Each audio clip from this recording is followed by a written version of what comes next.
Back on MorningLine, our guest, Phil Williams, Chief Investigative Reporter here at News Channel 5. If you want to message us on Facebook, we're at newschannel5.com right now, streaming live, and the phone calls. We've got some that waited through the break, Phil. Let's go next to, I believe, Linda. Hi, Linda. Go ahead. What's your comment? Are you there, Linda? Yes. Go ahead. I didn't hear my name. That's all right, ma'am. You go ahead. I want to thank Phil Williams for doing this investigation. I was a Metro school employee for over 40 years, and stuff like this has really been going on for the past 12.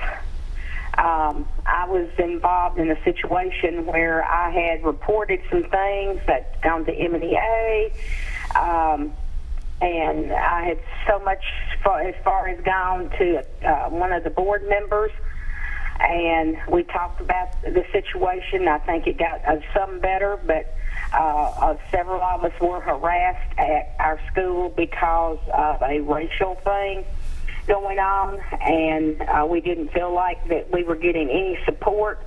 And I just want to say thank you for conducting these investigations, because this did not happen just with Dr. Joseph. This happened before, and I think it finally needs to be said. It almost feels like to me it's still the good old days, if you know what I mean. Okay. You know, and that's a common theme. I mean, before we got on this round of stories, back before Dr. Joseph came here, we had a year-long investigation involving testing and grading practices that had gone on under former Director of Schools, Dr. Jesse Register. And that's a common theme that we're hearing, you know, back when we were doing that investigation and now doing this investigation.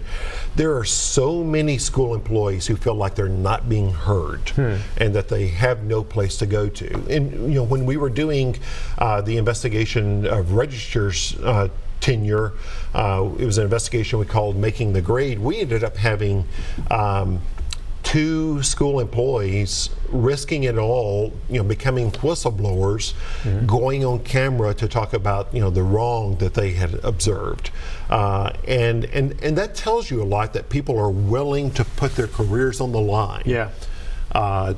To speak out about wrongdoing that they perceive, and that's because, you know, when people go through the normal channels, sometimes they're not always heard. Yeah, and we're hearing that over and over, even to this day.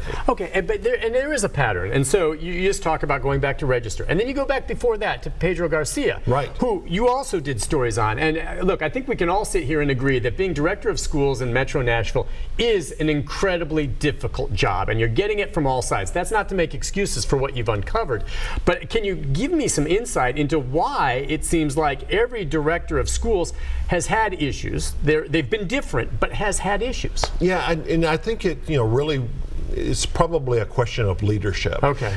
Back with Dr. Garcia, we had an ongoing investigation about special ed students being sexually molested on the school buses. And Dr. Garcia was actually deposed, and we got the video from that deposition where the school district was being sued. And he was asked, you know, why did you not, you know, do something when you had these complaints? Why didn't you pick up the phone and talk to the mother yourself and figure out what was going on? And his answer was, that wasn't my job. And I think sometimes you have leaders who tend to delegate everything, and perhaps don't always have a full appreciation of what's going on in the bowels of the school system. Okay. Okay, and that may be a pattern that goes through with all directors of school? It's certainly one that I have seen. Interesting, interesting. All right, let's go next to, I believe, Mark. I think we have. Mark, good morning. Good morning, Nick. Hey, Mark, go ahead. I'd like to ask your guest there, ever been a time that he ever been assaulted about a investigation he done? It looked like to me it's any kind of dangerous job he got. Yeah, well, yeah, this day and age too, especially with, you know, sometimes the media being under attack, but certainly as an investigative reporter? That's a fair question, just in general, Phil. You've had, have you ever been attacked physically? I know you've had threats. I've had plenty of threats. One encounter, if you'll remember, going into the Davidson County Clerk's office on St. Patrick's Day, where they had some slot machines in the back room, and that got a little physical.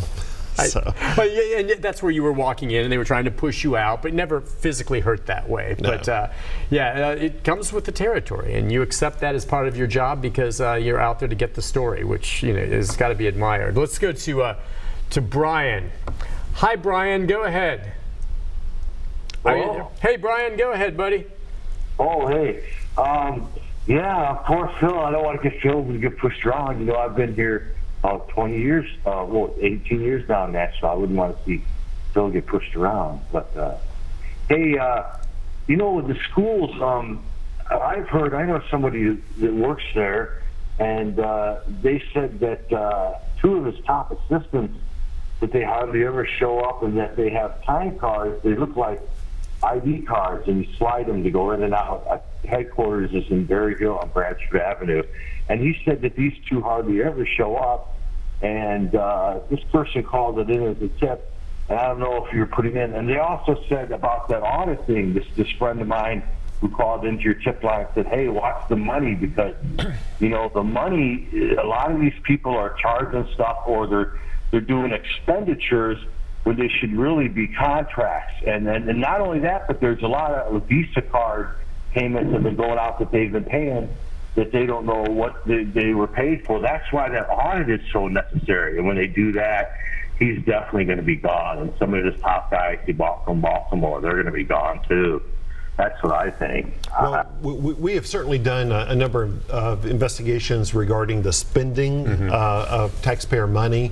I'm not those tips don't specifically ring a bell with me, but we'll take a look at it. Yeah, well, I do know sometimes you've done investigations in other realms where people slide cards, and you can go back and get the records for when they've used them and things like that, right? Yeah, and I think the tricky thing is, especially when you have people who have responsibility district-wide, you know, that they may not necessarily be at the central office on a given morning, but it's very likely they could be out at a school somewhere across Davidson County. So, you know, the mere fact that they're not at Bransford Avenue at the school district headquarters doesn't necessarily mean that they're not working. That's right. Okay. Yeah, now, he did bring up the point about whether or not he stays or goes, or how those plays out.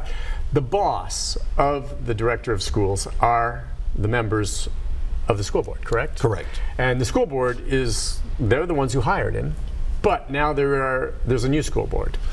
How many new faces? I believe 3 new faces. 3 new faces. Okay. And you know, there is, I mean, depending on how you do a head count, there are certainly a lot more board members with this new board that's coming in who are skeptical of Dr. Joseph than perhaps there have been in the past. You know, you had the previous board was the board that hired him. And so they had a vested interest in him being successful. And you know, I think everyone would like to see him be successful. Yeah. But you know, there are a couple of board members who have been asking some really hard questions. I think you probably have, you know, at least 2 board members who have indicated that they plan to be equally aggressive in questioning him. So it's going to become a board that is a lot more skeptical and is more inclined to ask questions than perhaps we've had in the past 2 years. Yeah, it's going to be interesting, because the bottom line on this is the board answers to their constituency, and you wonder if it were to go to a referendum, which it would not, whether or not the public wanted to keep him or not, you wonder how that vote might go.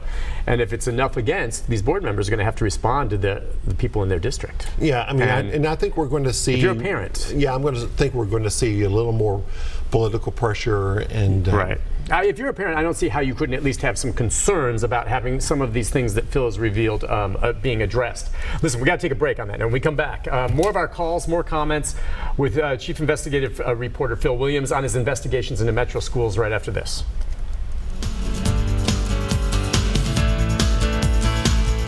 Quick treat.